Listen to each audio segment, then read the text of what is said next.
नमस्कार, आपका स्वागत है सिंपल एजुकेशन में। मैं हूं राजेंद्र कुमार।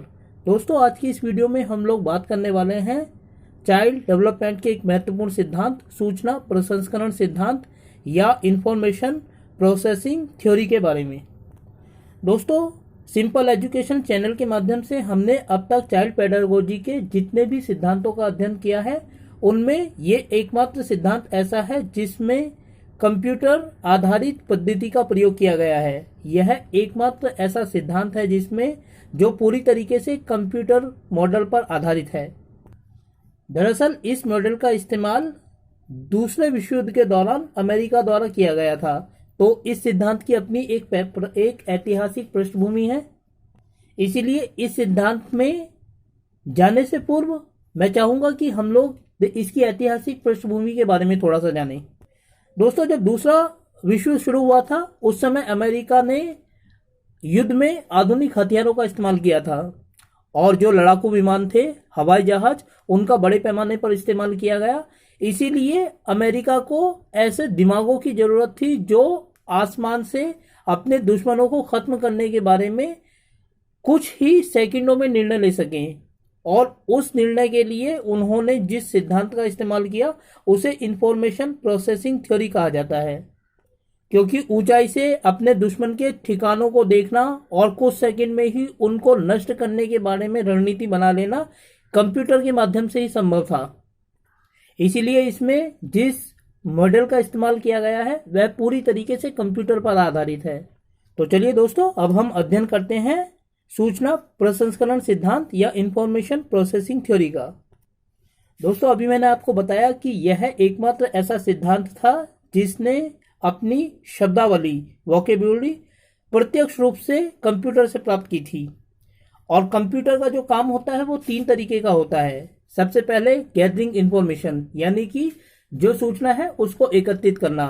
दूसरे नंबर पर होल्डिंग इंफॉर्मेशन, उस सूचना को रोके रखना, बनाए रखना। और तीसरे नंबर पर रिट्राइव द इंफॉर्मेशन, अर्थात जब हमें उस सूचना की जरूरत हो तो उस सूचना को पुनः प्राप्त कर लेना।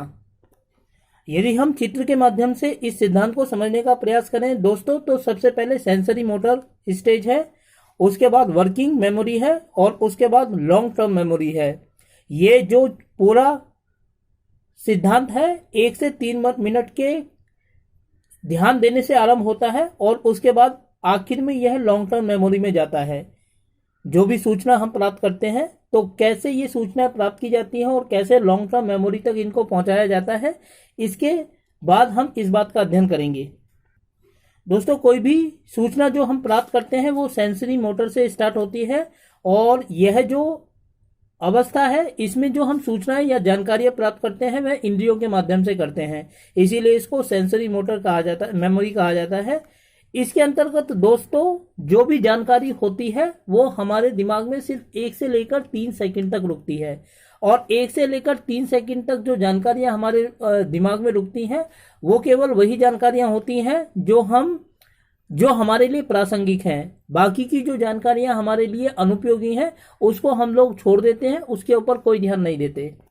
दोस्तों, एक उदाहरण के माध्यम से मैं आपको समझाना चाहूंगा। मान लीजिए कि कोई व्यक्ति बस स्टॉप पर खड़ा है और उसको जो बस पकड़नी है उसके अलावा जो भी व्हीकल वहां से गुजरेगा बस स्टॉप से, चाहे वो रिक्शा हो, दूसरी बसें हो, 3 व्हीलर हो, 2 व्हीलर हो, कार हो, उसकी तरफ उसका कोई ध्यान नहीं जाएगा। और जब उसको जिस बस की जरूरत है उस बस को वो आती हुई देखेगा तो वो उसके लिए उपयोगी है। परंतु 2 से 3 सेकंड में ही उसको इस बात का भी निर्णय लेना होता है कि उसको इस बस में चढ़ना है या नहीं, हो सकता है उस बस में भीड़ हो या नहीं।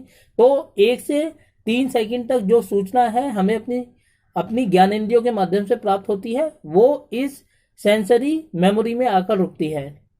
दोस्तों, इस सेंसरी मेमोरी में शिक्षक की भूमिका बहुत ज़्यादा महत्वपूर्ण होती है, क्योंकि 1 से 3 सेकंड के बीच हमारे दिमाग में मेमोरी में जो सूचना एकत्रित होती है वो कौन सी सूचना हमारे लिए उपयोगी है, इस बात को ध्यान दिलाना, इस बात की तरफ विद्यार्थी का ध्यान आकर्षित करना एक शिक्षक की जिम्मेदारी है।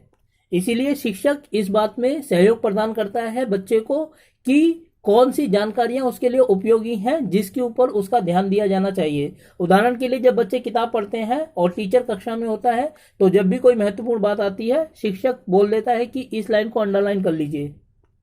इसी पंक्ति को अंडरलाइन कराने का मतलब यह होता है दोस्तों कि यह एक महत्वपूर्ण लाइन है जो हमारे लिए हमारी जानकारी में होनी चाहिए।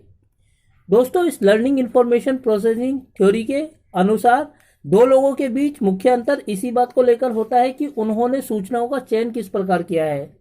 जो व्यक्ति या बच्चा आसानी से और सही जानकारियों का चयन करता है, वो उसकी जो मेमोरी है वो ठीक तरीके से कार्य करती है और आगे की जो प्रक्रिया है मेमोरी की वो भी सहज रूप से आगे बढ़ती है।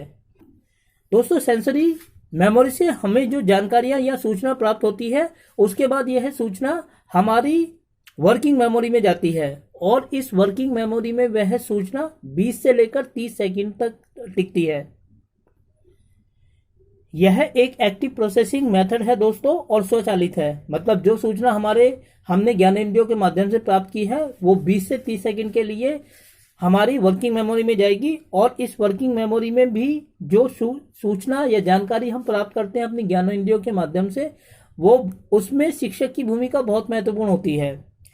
शिक्षक की ये जिम्मेदारी है कि जो जानकारी हमने प्राप्त की है सेंसरी मेमोरी के माध्यम से, जब वो वर्किंग मेमोरी में जाए तो टीचर उसको हमें बार बार टुकड़ों में बांटकर याद करवाए। एक बच्चे को वो सारी सूचनाएं याद कराई जाए और क्योंकि सूचनाएं बहुत ज़्यादा होती हैं, विस्तृत होती हैं, इसलिए उनको टुकड़ों में बांटकर याद कराया जाए। टुकड़ों में बांटकर किसी जानकारी को याद करना, आत्मसात करना लर्निंग इंफॉर्मेशन थ्योरी के हिसाब से चंकिंग कहलाता है। तो दोस्तों, वर्किंग मेमोरी में जो एक महत्वपूर्ण घटना घटती है उसको चंकिंग कहा जाता है, जिसका अर्थ है टुकड़ों में बांट कर किसी सूचना को याद करना। उदाहरण के लिए दोस्तों, हम किसी का मोबाइल नंबर याद करते हैं तो कभी 10 अंकों का जो मोबाइल नंबर होता है उसको हम कभी भी 9 करोड़ 10,000 इस तरीके से याद नहीं करते, बल्कि हम 98 111 89 808 95 60 52 97 13 इस तरीके से टुकड़ों में बांट कर याद करते हैं। तो टुकड़ों में बांट कर किसी जानकारी को याद कर लेना चंकिंग कहलाता है। दोस्तों, दो लोगों के बीच जो इंडिविजुअल डिफरेंसेस है वो यहाँ से भी उत्पन्न होता है, क्योंकि दो लोगों ने सेंसरी मेमोरी से प्राप्त जानकारी को किस तरीके से व्यवस्थित तरीके से या अव्यवस्थित तरीके से अपने दिमाग में समाहित किया है, ये उनके बीच अंतर को बढ़ाता है। क्योंकि यदि हमने व्यवस्थित तरीके से किसी जानकारी को प्राप्त किया है तो वो लंबे समय तक हमारे दिमाग में बनी रहेगी, जबकि यदि हमने अव्यवस्थित तरीके से उसको रट्टा मारने की तरह इस्तेमाल किया है तो एक बिंदु के बाद हम उसको भूल जाएंगे। इसीलिए चंकिंग एक महत्वपूर्ण विधि है जिसके माध्यम से हम सूचनाओं को या अपनी उपयोगी जानकारियों को व्यवस्थित तरीके से अपने दिमाग में समाहित कर सकते हैं।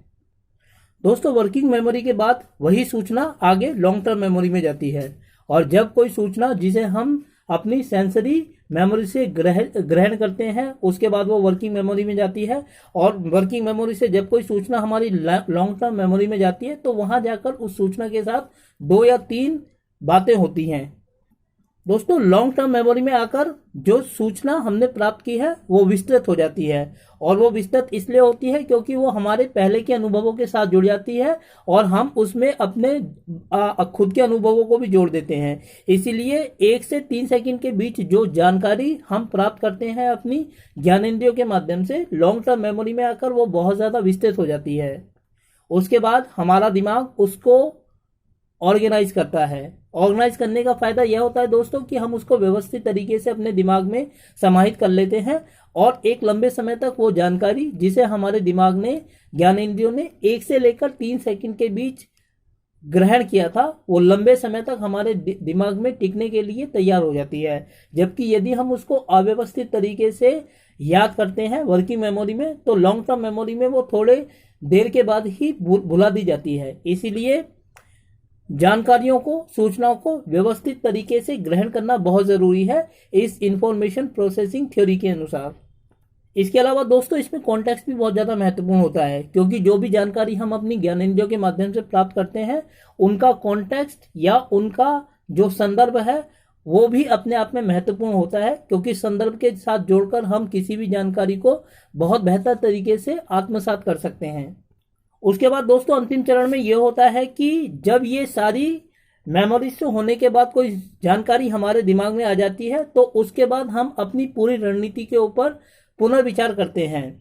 पुनर्विचार करने की इस प्रणाली को मेटाकॉग्निशन कहा जाता है।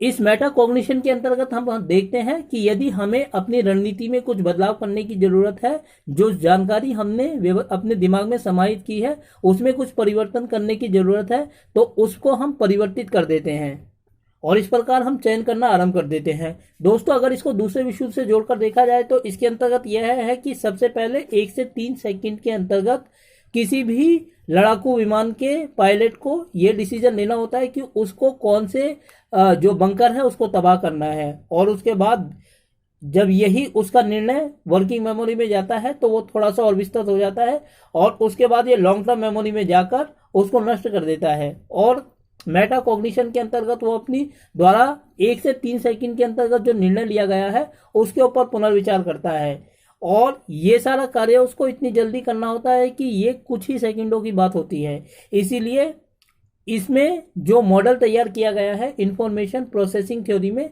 वो पूरी तरीके से एक कंप्यूटरीकृत या कंप्यूटराइज्ड मॉडल है, जिसमें दिमाग की तुलना कंप्यूटर से की गई है। तो दोस्तों, ये एक ऐसा मॉडल है जो अमेरिकी मॉडल है और दिमाग की तुलना कंप्यूटर से करता है।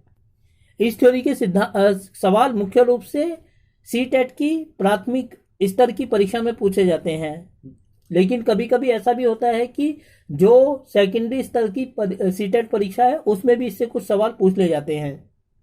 उदाहरण के लिए कि सूचनाओं को टुकड़ों में बांट कर याद करना क्या कहलाता है, तो अभी हमने देखा कि वर्किंग मेमोरी के अंतर्गत इसको चंकिंग कहा जाता है, और पुनर्विचार करने की प्रणाली को क्या कहा जाता है, इसको मेटाकॉग्निशन कहा जाता है। तो दोस्तों, सीटेट के हिसाब से यह एक महत्वपूर्ण टॉपिक है और सीटेट में बैठने वाले विद्यार्थियों को इससे फायदा हो सकता है। तो दोस्तों, ये था इंफॉर्मेशन प्रोसेसिंग थ्योरी। मैं उम्मीद करता हूं कि आपको यह वीडियो अच्छी लगी होगी, और साथ ही आपसे अनुरोध करता हूं कि यदि आपको वीडियो अच्छी लगी तो आप वीडियो को लाइक करें और मेरे चैनल को सब्सक्राइब करें, और ऐसी ही वीडियोस के लिए मेरे साथ बने रहें। धन्यवाद।